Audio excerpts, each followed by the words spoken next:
Okay, video vlog check everybody, Azrael here and we are back again for another vlog. We're doing a unboxing vlog at matagal na tong item na to sa akin from last year pa ata to. So hindi ko pa to na-unbox. So this is the Ulanzi CG01. It's a Bluetooth smartphone cap grip.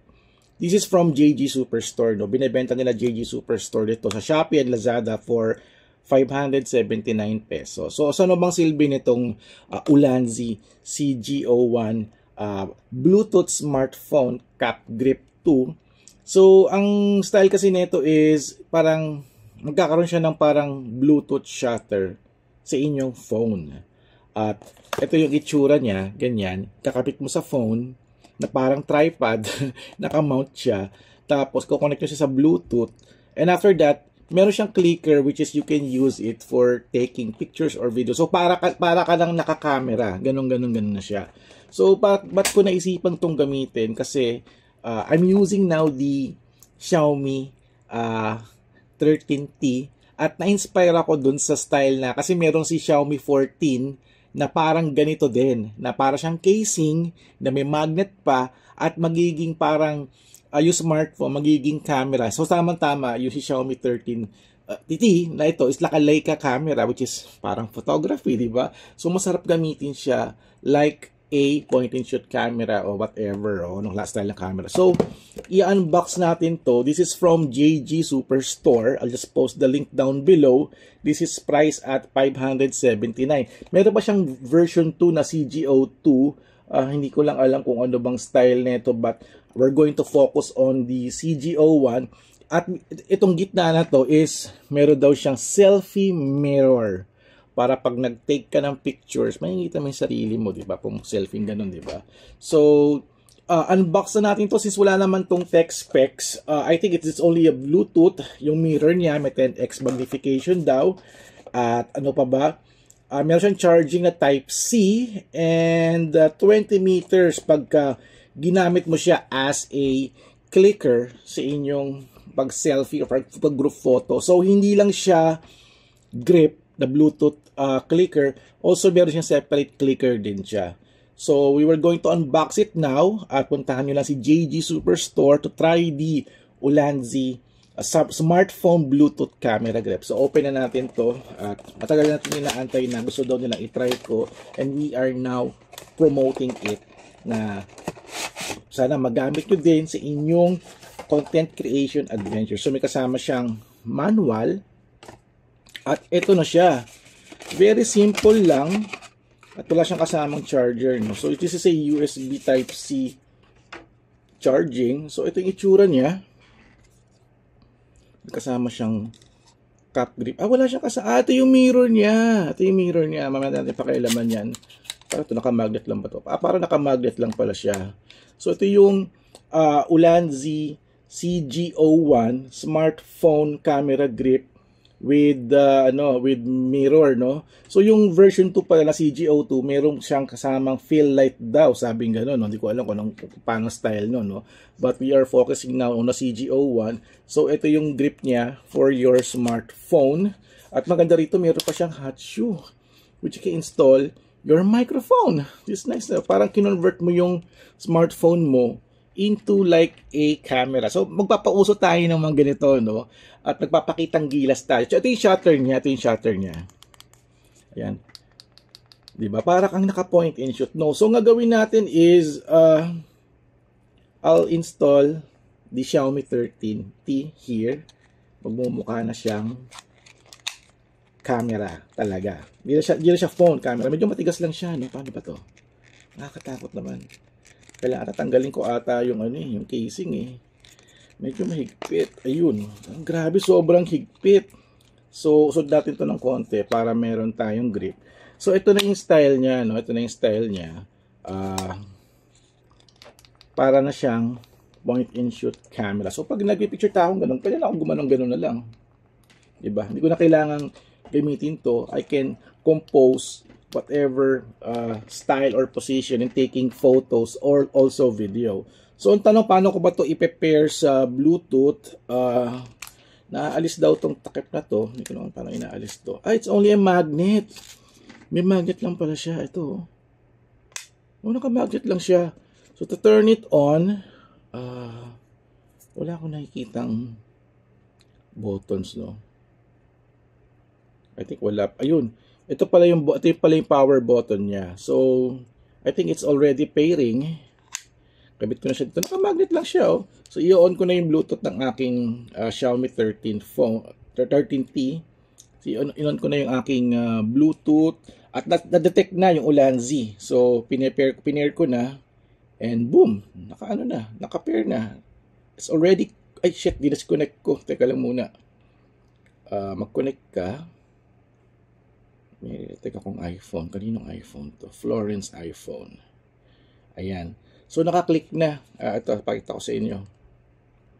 Ayan. Naka-connect na. Kulay blue na. So, sabihin naka-connect na siya. Ganun siya kadali, no? So, paano ba to? Testingin natin. Uy, nag-click. Narinig nyo? May konting delay, pero hindi siya delayed eh. Parang sakto lang eh. So, pwede ako mag-selfie. Para makita nyo, selfie ako.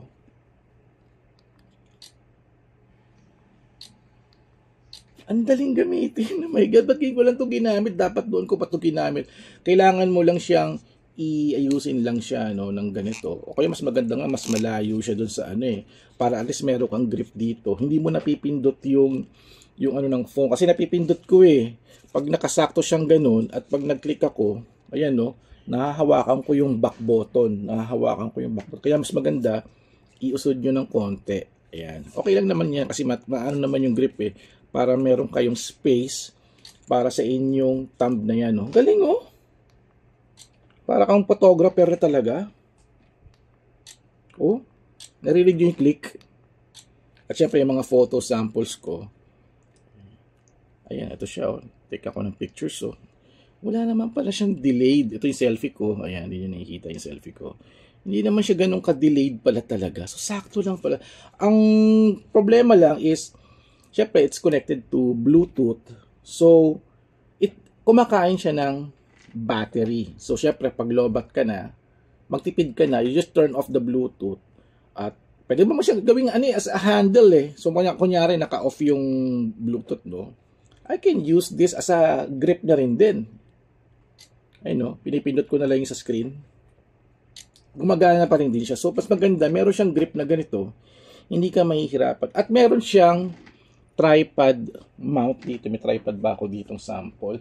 May tripod mount siya. So, pwede mo siyang kabitan ng paa. For example, kung gusto mo lang namang may holder ka or gagamitin mo sa tripod mong nakatayo, no? So, pwede siyang pag ganito. Ayan, kinabit ko na tong aking paa ng gimbal. So, ito na yung tsura niya. Meron na siyang paa.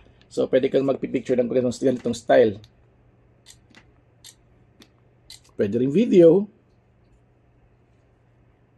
Lights, camera, action. Yun. Recording na. And stop. Yun. Ano na. Ang galing na to. Ngayon ko lang siya ginamit. At, syempre, meron siya yung mirror selfie, no? Ito yung mirror selfie. Kabit natin to dito. At meron pa siyang parang sticker. Tanggalin natin yung sticker, no? Kasi para tanggalin yung kanyang protector. So, naka-magnet din siya. So, ang silbi nito is pag nagsa-selfie ka, kita mo yung sarili mo. Ay, kita ko yung sarili ko. Sige, subukan nga natin. On natin yung camera. Camera. Ayaw gumana. Ayun. So, nakatingin ako dun sa salamin para at least nakikita mo yung sarili mo na naka-frame ka. Ito siya. Ang galing nitong Ulanzi CG01 Smartphone Cap Grip 2 siya for only 579 pesos in JG Superstore. Yan, really excited to use it for tomorrow sa ating travel and content natin, no? Kasi kung taong Binondo, I'll be taking some coverages for a food content. So, gagamitin ko to for taking pictures and also video. Tanggalin ko na itong paa kasi gusto ko yung style niya is ganito na parang camera talaga. No? Ganda oh. Sana kung meron siya maglagay ng handle dito. No? Ano to? Merong ano, may something. Ito yung ano. Sa ilalim may panel. Ito yung ano niya, yung USB Type-C niya. Nasa loob. Kasi iniisip ko kanina, nasaan yung ano? Nasaan yung kanyang, nga lang, hindi ko siya matanggal. Kasi masyado siyang tight sa loob. Paano ko tatanggalin to? Nakaipit siya doon. Ay, kasi tatanggal ba tong panel na to? Ayun, ito yung ano niya, oh. Yung USB Type-C na kable. So, kailangan mo lang siyang dukutin. Ayun, dudukot ko na siya. Para, ano, kailangan tanggalin natin. Ayan, tanggal ko na siya. Ito siya, tanggal ko na siya, no? Maliit lang naman pala. So, pag i-charge mo siya, tatanggalin mo lang to at meron siyang USB Type-C dito na, ano, na port. So, ito yung i-charge mo. Hindi ko alam kung gaano katagal yung battery nito, but i-charge ko na rin din to bukas just in case na ano, baka malobat tayo. So, ito, hasarado ko na to. Ang ganda, ang galing, ang galing nito. Nakakatuwa. Yun nga lang, medyo maluwag lang to. Medyo hindi siya nalalak ng konti. Ayan, nalak na. So, ingat-ingat na lang din kayo dito. Mas maganda, gusto ko nga to ilak na lang eh. Parang baka mawala pa eh. Tsaka itong magnet, medyo okay na kumakabit naman, pero hindi ako confident for this eh. Siyempre, ma-misplace mo. Tsaka ito, yung pinang-iingatan mo. Medyo maganda yung grip na ito, malakas yung magnet eh. So, yun. So, pwede siyang gawing clicker na rin din. So, habang nag-picture kayo, naka-tripod kayo, pwede kayo mag-clicker. Ayun o.